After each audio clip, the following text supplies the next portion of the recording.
제가 파주 쪽으로 절을 하면서 책을 읽겠습니다. 읽고 싶어요. 새로운 책이. 안녕하세요, 여러분.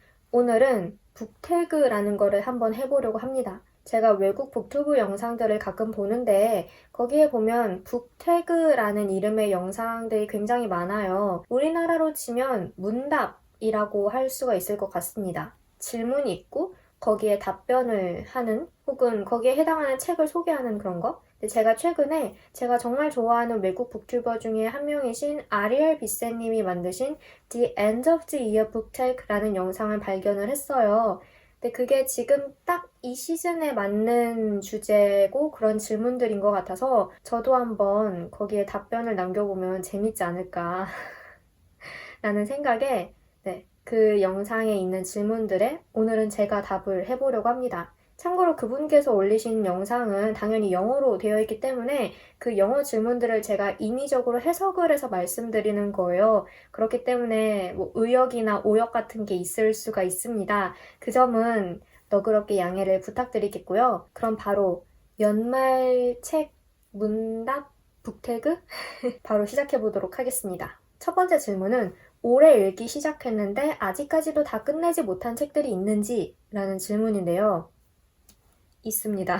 이렇게 두 권이에요. 마틴 부크너 작가의 글이 만든 세계라는 책 한 권이랑 이졸데 카린 작가의 나와 타자들이라는 책입니다. 물론 이 책들이 다는 아니에요. 그 이외에도 한두 페이지, 세네 페이지 넘겨본 책들은 정말 많은데 그 중에 진정한 의미로 읽다가 말았다 라고 말을 할 법한 책들은 대표적으로 이 두 권이고요. 일단 이 글이 만든 세계라는 책은 역사 속에서 글, 이야기, 텍스트 이런 것들이 어떤 영향을 발휘하고 또 어떻게 역사를 바꿔왔는지에 대해 알아보는 책이에요. 그리고 이 나와 타자들은 타자 혐오와 사회의 다원화, 그에 관한 정치적인 이슈 이런 것들을 다루는 책입니다. 두 권 다 너무나도 흥미로운 주제의 책들이고 제가 정말 기대를 많이 하면서 읽기 시작했어요.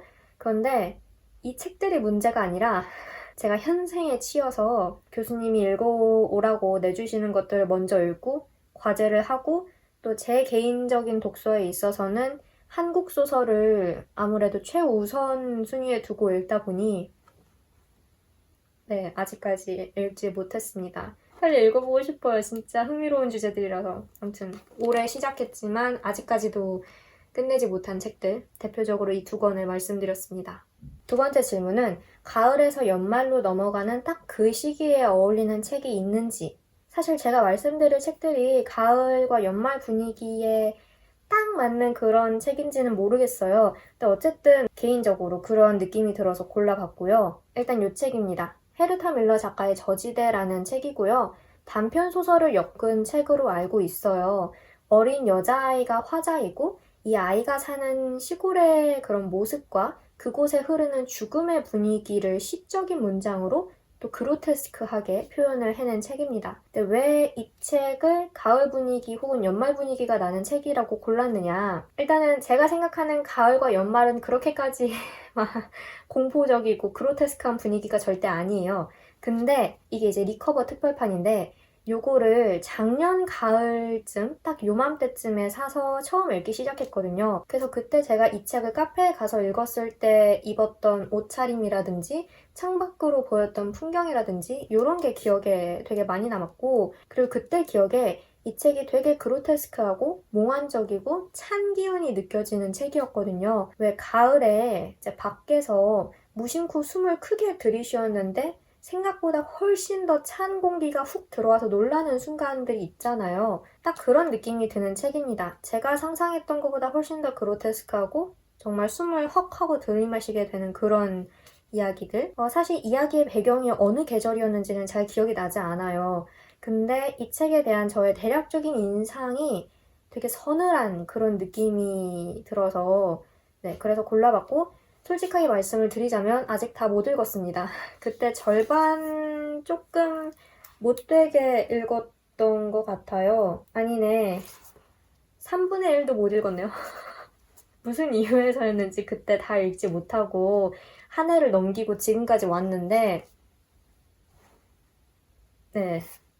왜 토이스토리에서 장난감들이 아이들이 자기랑은 안 놀아주고 다른 장난감들이랑만 놀면 되게 서운해 하잖아요. 막 잊혀졌다 그러고. 저 그거 볼 때마다 항상 내 책장에 꽂혀있는 책들도 저런 비슷한 생각을 하지 않을까 했는데 세월 좋게 그런 생각만 하고 끝낼 게 아니었네요. 정말.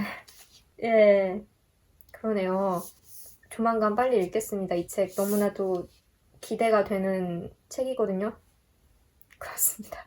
그리고 또 하나 제가 생각하기에 가을에서 연말로 넘어가는 시기의 분위기가 잘 담긴 책은 이 책입니다. 저의 또 다른 인생책, 실비 제르맹 작가의 프라하 거리에서 울고 다니는 여자이고요. 제 채널에서 거의 단골로 등장하는 책이라서 많은 분들이 이미 익숙하실 것 같은데, 제목 그대로 프라하 거리에서 그곳의 시대적인 아픔과 상처를 간직한 한 거인 여자가 이렇게 거리를 돌아다니는 모습을 관찰하는 듯한 그런 내용의 책이에요. 근데 제가 이 책을 이 질문의 답으로 고른 이유는 이 책에 나오는 프라하 거리의 전체적인 분위기가 되게 서늘하고 음울하고 가을에서 겨울로 넘어가는 딱 그 시기의 공기와 건조한 그런 분위기, 그런 것들을 가지고 있어서입니다. 표지에서부터 뭔가 황량한 느낌이 들지 않나요? 제가 생각하는 겨울이 그렇게까지 막 음울하고 막 황량하고 이런 느낌까지는 아닌데, 어쨌든 딱 사람 없는 거리에 낙엽만 굴러다니고 하늘은 우중충하고 찬바람 불고 이런 느낌이거든요. 그리고 마음이 좀 울적하거나 혹은 서늘해질 때 이 책이 정말 큰 위로가 되기 때문에 하늘을 돌아보면서 괜히 싱숭생숭해지는 연말에 다시 꺼내서 읽고 싶은 그런 책입니다. 딱 한 가지 위로가 안 되는 점은 많은 분들이 아시겠지만 이 책이 절판이 되었다는 사실이에요.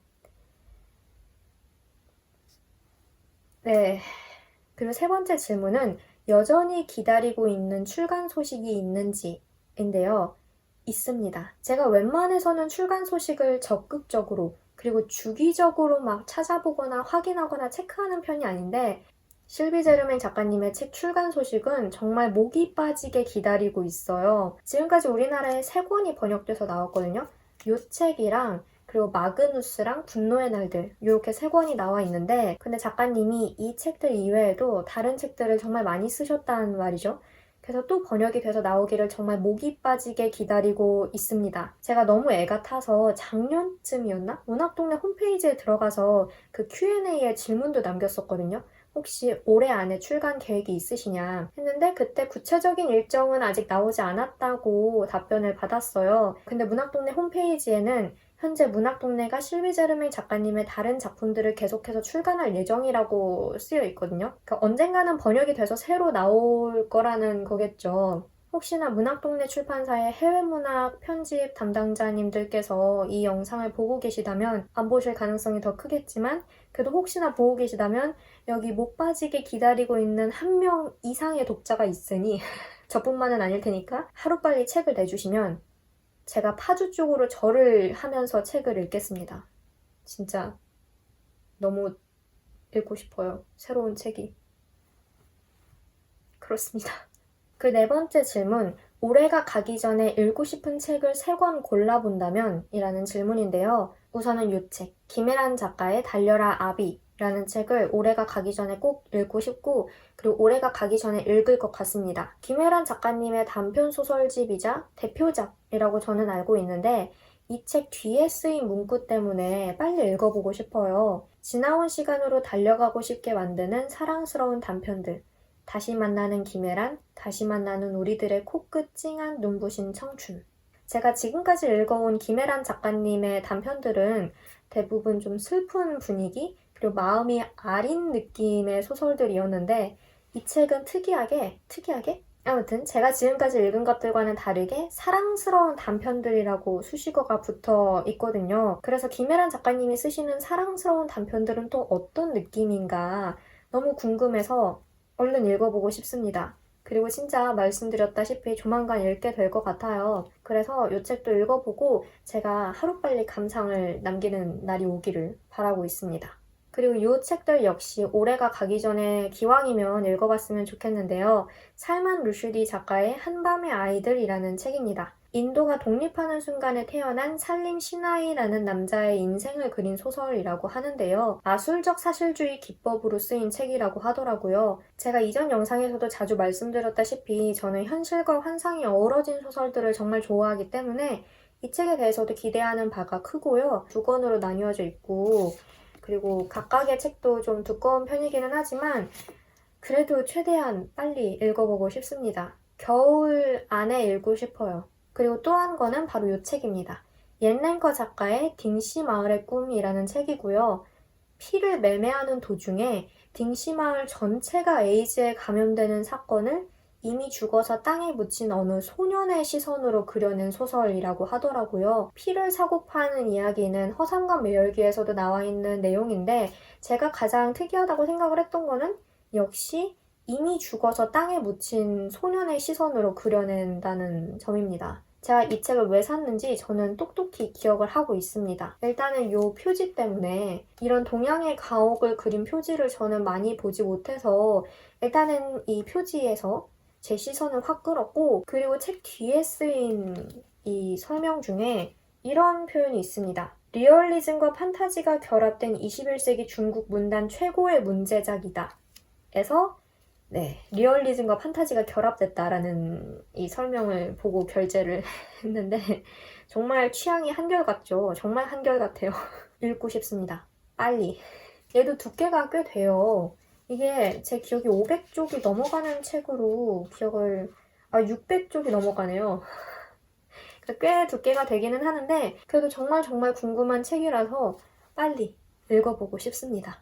5번째 질문은 아직 읽어보진 않았지만 당신에게 놀라움을 줄 것 같고 그리고 올해 최고의 책이 될 것 같은 그런 책이 있는지 라는 질문에 저는 망설임 없이 이 책을 골랐는데요. 바로 이 책입니다. 김초엽 작가의 우리가 빛의 속도로 갈 수 없다면 이라는 책이고요. 사실 제가 이 책에 대해서 구체적으로 아는 바는 많이 없어요. SF 단편소설집이라는 거, 김초엽 작가님이 폭풍처럼 등장한 신인 작가님이시고 원래 과학도이시라는 거, 그리고 이 책이 정말 엄청난 책이라는 거, 이 4가지밖에 모르거든요. 근데 오히려 딱 이 정도만 아는 상태에서 읽고 싶어요. 배경 지식이 없이 백지와 같은 상태에서 오롯이 마주하고 싶은 책? 이 책이 저한테는 딱 그런 책입니다. 그러니까 타인의 감상이나 혹은 타인의 평을 먼저 듣기 전에 이미 이 책이 대단한 책이라는 건 알고 있지만 그래도 딱 거기까지만. 그런 백지와 같은 상태에서 마주했을 때 더 많이 저를 놀라게 할 것 같고 느낌이 굉장히 좋아요. 일단 이 표지부터가